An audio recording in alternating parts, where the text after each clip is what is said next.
సంపాదించి అంటే భగవంతుడు కొంతమందికే ఇస్తాడు డబ్బులు సంపాదించే తెలివి. అది నీకు ఇచ్చిండు, అది నీ గొప్ప వరం.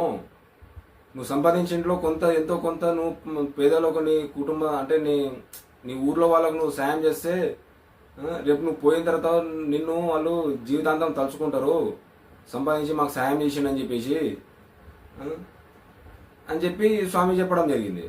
అప్పుడు ఇక అతను ఆలోచనలో పడ్డాడు. ఇక నిజమే కదా, నిజంగా నేను రేపు పోతే ఇప్పటి వరకు నేను ఎవరికి ఒక్క రూపాయి సాయం చేయలేదు, నా గురించి ఎవ్వరు మంచిగా మాట్లాడుకోవట్లేదు, ఎవరు గొప్పగా మాట్లాడుకోవట్లేదు, నేను ఇంతగానం ఆస్తి సంపాదించి దేనికి, నేను ఇంతగానం ఆస్తి కోట్లు కూడబెట్టింది దేనికి, నా గురించి ఒకరు కూడా మంచి మాట మాట్లాడుకోకపోతే నేను అసలు సంపాదించింది దేనివల్ల, రేపు నేను పోయిన తర్వాత అసలు నాతో వస్తుందా రాదు, నేను పోయిన తర్వాత ఈ ఆస్తి నా వెనకాల అంటే నా కొడుకులు నా బిడ్డలు నా వాళ్ళు నా ఈ ఆస్తిని కాపాడరా అనేది కూడా తెలియదు.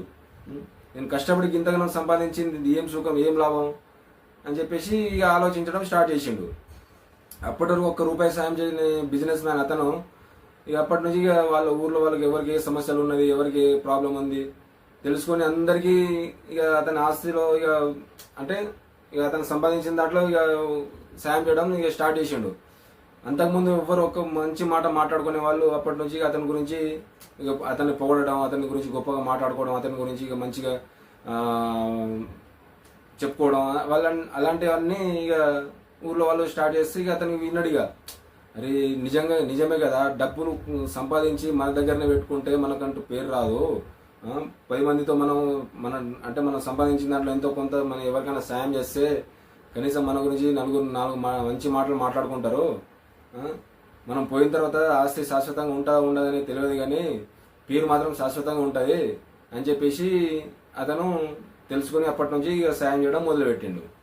సో ఈ కథలో తెలుసుకోవాల్సిన నీతి ఏంటంటే, మనం భగవంతుడు అందరినీ డబ్బులు సంపాదించే తెలివిస్తాడు, కానీ మనం సంపాదించిన దాంట్లో 100 రూపాయలు సంపాదించిన దాంట్లో ఒక 10 రూపాయలు, 1000 రూపాయలు సంపాదించిన దాంట్లో అందులో ఒక 100 రూపాయలు మనం ఎవరికైనా సాయం చేస్తే ఆ సాయమే మనకు తిరిగి ఏదో ఒక రూపంలో మనకు ఖచ్చితంగా వస్తుంది.